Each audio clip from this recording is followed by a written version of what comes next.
Nords and Dunmer have a long history with one another.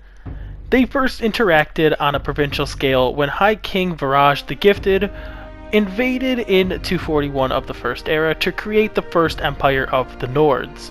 However, with the death of King Borjas in 369 of the First Era, Skyrim plunged into a long civil war, and Morrowind would regain their freedom and independence in 416 of the First Era. In 700 of the First Era, the Nords would try to reclaim the lost province, but decisively lost to the united Khmer-Dwemer army. Both Morrowind and Skyrim were annexed to the Riemann Empire, but while the Nords actively supported Riemann Cyrodiil, the Dunmer fought them in a bloody war known as the Fourscore War. They did relatively well at first, even killing Riemann II in 2843 of the First Era, but eventually Prince Juliac fought and commanded two decisive victories to lead to a peace treaty. It wasn't until 572 of the Second Era when the Nords and Dunmer really met once again, at least on a Tamrielic scale. This was prompted by Adamsum Dir Kamal's invasion of Tamriel. This led to a united Nord, Argonian, and Dunmer alliance known as the Ebonheart Pact, which was fragile to say the least.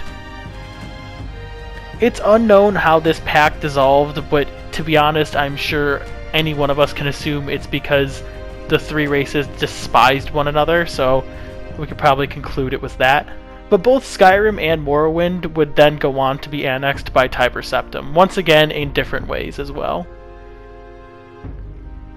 At the turn of the Fourth Era, it's recorded that Nords raided Morrowind after the Red Year, but nothing really comes from this, especially since at one point Solstheim is given to Morrowind in the year 16 of the Fourth Era, so it's unknown if these raids were organized by the High King, or was simply an act by individual Jarls or people. Many Dunmer fled to Skyrim in the wake of the Red Year as well, which was the year 5 of the Fourth Era, leading to large Dunmer migrations into Skyrim, culminating in Windhelm, Winterhold, and Riften. As it stands in the year 201 of the First Era, right now the relationship between the Dunmer and the Nords is a little bit more known because we have the Elder Scrolls V Skyrim, and essentially those in Western Skyrim, we don't see too many Dunmer in Western Skyrim, but those that are there are treated relatively well, as the Empire has a pretty diverse network of people under their control, or at least used to, but those in the East, the Dunmer to say the least, are treated quite poorly.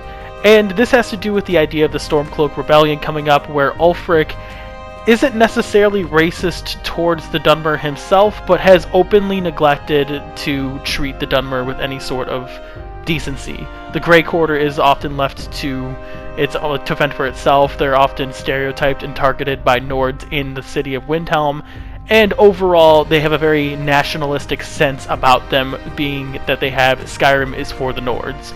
So essentially, you can see what I'm getting at there. On a Tamrielic scale right now, the Nords and Dunmer seem to be largely ignoring one another, and largely for good reason. Skyrim, as I said, is embroiled in a civil war, and Morrowind is currently at war with Blackmarsh. Nords are hardy people, resilient and superstitious.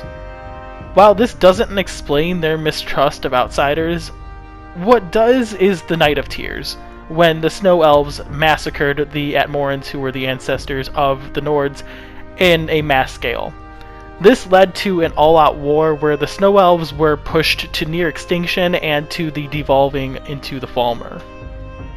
The Dunmer, on the other hand, are proud but ruthless. They're far more similar to the Nords, though, than they'd probably like to admit.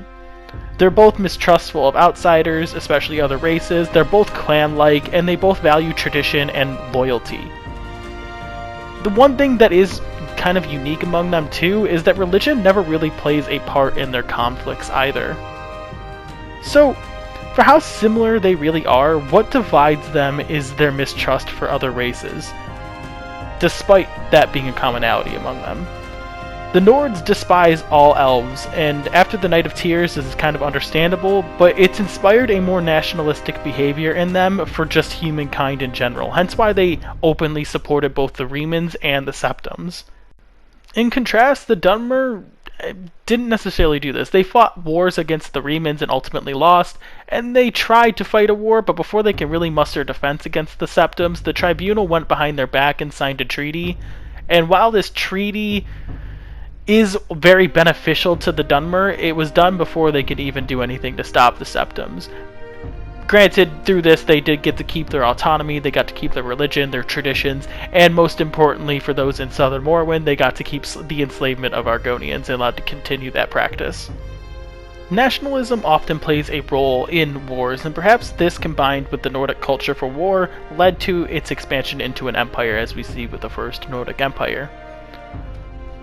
Really what has stopped the Dunmer from creating an empire is timing. When they were independent from the Nords and even repulsed them in the year 700 of the First Era, that was with Dwemer assistance, and the resulting battle also saw the death of their leader, Induril Navarre. The Dwemer would go on to disappear later on that year as well, and while the Tribunal was born out of this, the Chimer were cursed to become the Dunmer. During the battle, the Red Mountain also erupted, burying cities and killed many, and this forced a mass migration from northern Morrowind and Vardenfell down to southern Morrowind. By the time they really rebuilt and the Tribunal was able to consolidate, the Remans invaded and annexed them. Then the Akaviri invaded, and then after that they really allied together with Skyrim and Blackmarsh into a stalemate of a war known as the Alliance War. Then Tybur Septim conquered them. Of course, then Oblivion happened. Followed by Oblivion, you had the Red Year, then the Accession War. And while House Redoran was able to halt the Argonian advance, who knows really if they'll be able to push the Argonians out, let alone expand.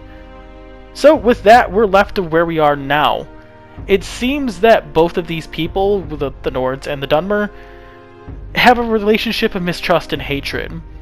It seems that the Nords are eager to just expand their influence and conquer, whereas the Dunmer, if they could, I think they would, but essentially have just poor luck when it comes down to it. That, or they just have maybe no interest, because there is a large period of time between the conquest by Reman and then the independence and I guess the collapse of the First Council. So with that, I hope you all enjoyed. This was the comparison between the Dunmer and the Nords. This series did not disappear. I know I did a lot of things in between this and the last video, which I believe is the Argonians and the Imperials, but regardless of which, this series did not go away, and I hope you all enjoyed, and I hope to see you all in the next video. Peace. If you enjoyed, please like this video because it really lets me know you're enjoying this content. And if you're new to the channel, please consider subscribing. The links are right here for you to click on, and the Discord chat link is right here as well. And overall, I hope you all enjoyed, and I hope to see you in the next video. Peace.